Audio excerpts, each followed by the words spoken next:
December 10. അപ്പോൾ നാളെ ഇവിടെ വെച്ചിട്ട് എൻ്റെ ബാക്കിൽ ഇപ്പോൾ നിങ്ങൾ കണ്ടുകൊണ്ടിരിക്കുന്ന ഹലോ. അപ്പോൾ നോബൽ പ്രൈസിനെ കുറിച്ച് ഞാൻ ആർക്കും നിങ്ങൾക്ക് പറഞ്ഞു തരേണ്ട ആവശ്യമില്ല. എന്നാലും ജസ്റ്റ് ചെറുതായിട്ടൊന്ന് പറയാം. നോബൽ പ്രൈസ് മെയിൻലി 5 കാറ്റഗറീസിനാണ് കൊടുക്കുന്നത്. Physics, chemistry, physiology or medicine, literature, പിന്നെ പീസും. ഇതിൽ പീസിനുള്ള അവാർഡ് കൊടുക്കുന്നത് നോർവേയിലുള്ള ഓസ്ലോ എന്ന സ്ഥലത്താണെങ്കിൽ ബാക്കിയുള്ള 4 കാറ്റഗറീസിനുള്ള അവാർഡും കൊടുക്കുന്നത് സ്റ്റോക്ക്ഹോമിലാണ്. അപ്പോൾ ശരിക്ക് ഇത് എനിക്കൊരു ഇവിടെ നിൽക്കുമ്പോൾ തന്നെ ഭയങ്കര ഒരു പ്രൗഡ് മൊമെൻ്റാണ്. കാരണം ഞാനൊരു ഫിസിക്സ് സ്റ്റുഡൻ്റാണ്. അപ്പോൾ ഫിസിക്സിനുള്ള നോബൽ പ്രൈസ് കിട്ടുന്ന ഒരു സ്ഥലത്ത് നിൽക്കാൻ പറ്റുക എന്നുള്ളത് എൻ്റെ ഭാഗ്യമായിട്ട് തന്നെയാണ് ഞാൻ കണക്കാക്കുന്നത്. അപ്പോൾ ഈ നാളെയാണ് ശരിക്കും, അതായത് ഡിസംബർ 10 നോബൽ പ്രൈസ് സ്റ്റോക്ക്ഹോമിൽ വെച്ചിട്ട് ഡിസ്ട്രിബ്യൂട്ട് ചെയ്യുന്നത്. അത് സ്റ്റോക്ക്ഹോം കൺസേർട്ട് ഹാളിൽ വെച്ചിട്ടാണ് ഈ ഒരു നോബൽ പ്രൈസ് ഡിസ്ട്രിബ്യൂട്ട് ചെയ്യുന്നത്. അപ്പം നാളെ ഉള്ള ഈ ഒരു പ്രോഗ്രാമിൻ്റെ ഭാഗമായിട്ട് സ്റ്റോക്ക്ഹോമിൻ്റെ പല സ്ഥലങ്ങളിൽ നൊബേൽ ലൈറ്റ്സ് വെച്ചിട്ടുണ്ട്. വെറുതെ ഒരു ലൈറ്റ്സ് വെക്കുകയല്ല, ഓരോത്തിനും ഓരോ കൺസെപ്റ്റ് ഉണ്ട്. ഫോർ എക്സാമ്പിൾ ബ്ലാക്ക് ഹോൾസ്, അങ്ങനെ ഫിസിക്സ് റിലേറ്റഡ് ആയിട്ടും കെമിസ്ട്രി റിലേറ്റഡ് ആയിട്ടും ഉള്ള ഓരോ ഒപ്റ്റിക്കൽ ഇല്യൂഷൻ, അങ്ങനെയുള്ള ഓരോ സെക്ടറിലാണ് അവർ ഓരോ ലൈറ്റ്സ് സെറ്റ് ചെയ്തിരിക്കുന്നത്. അപ്പോൾ അതിൽ പ്രധാനപ്പെട്ട ഒരു അട്രാക്ഷനാണ് ഈ നമ്മുടെ തൊട്ട് ബാക്കിൽ കാണുന്ന ഈ നോബൽ ലൈറ്റ്സ്. അപ്പോൾ നമുക്ക് ബാക്കിയുള്ള ഒപ്റ്റിക്കൽ ഇല്യൂഷൻ അങ്ങനെയുള്ള ലൈറ്റ്സും കൂടെ എക്സ്പ്ലോർ ചെയ്യാൻ പറ്റുമോ നോക്കാം. ഫസ്റ്റ് ഞാൻ ഇവിടെയാണ് വന്നിരിക്കുന്നത്.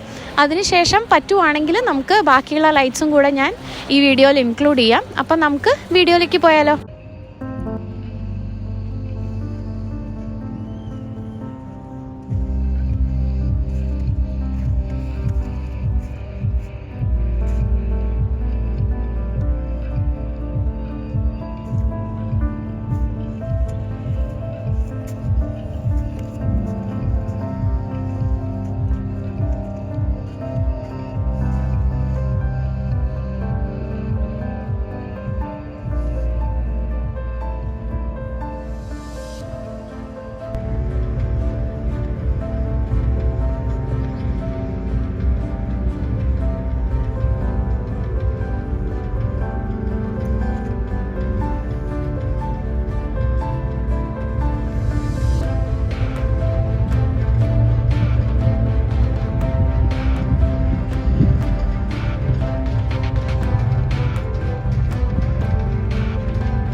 ലൈറ്റിൻ്റെ ഓരോ ഇൻസ്റ്റലേഷൻസ് എന്ന് പറയുന്നത് ഓരോ ഒരു കൺസെപ്റ്റിനെ ബേസ് ചെയ്തുകൊണ്ടാണ്.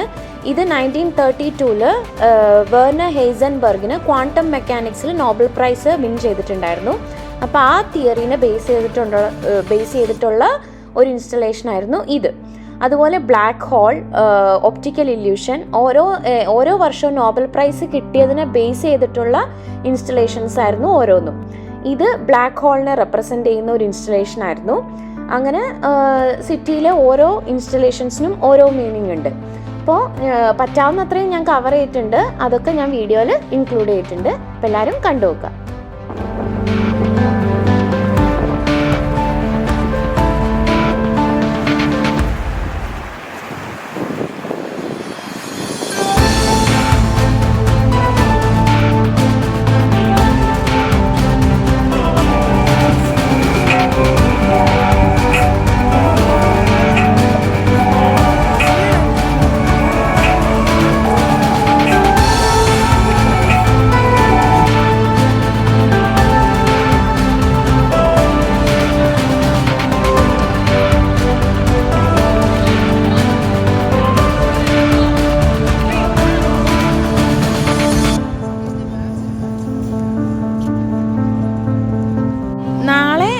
ഡിസംബർ 10. അപ്പോൾ നാളെ ഇവിടെ വെച്ചിട്ട് എൻ്റെ ബാക്കിൽ ഇപ്പോൾ നിങ്ങൾ കണ്ടുകൊണ്ടിരിക്കുന്ന ഈ കൺസേർട്ട് ഹാളിൽ വെച്ചിട്ടാണ് നോബൽ പ്രൈസ് ഡിസ്ട്രിബ്യൂട്ട് ചെയ്യുന്നത്. അപ്പോൾ ഇവിടെ ഇങ്ങനെ നിൽക്കാൻ പറ്റുക എന്നുള്ളതിൽ ഭയങ്കര സന്തോഷമുണ്ട്. നമുക്ക് കാണാം.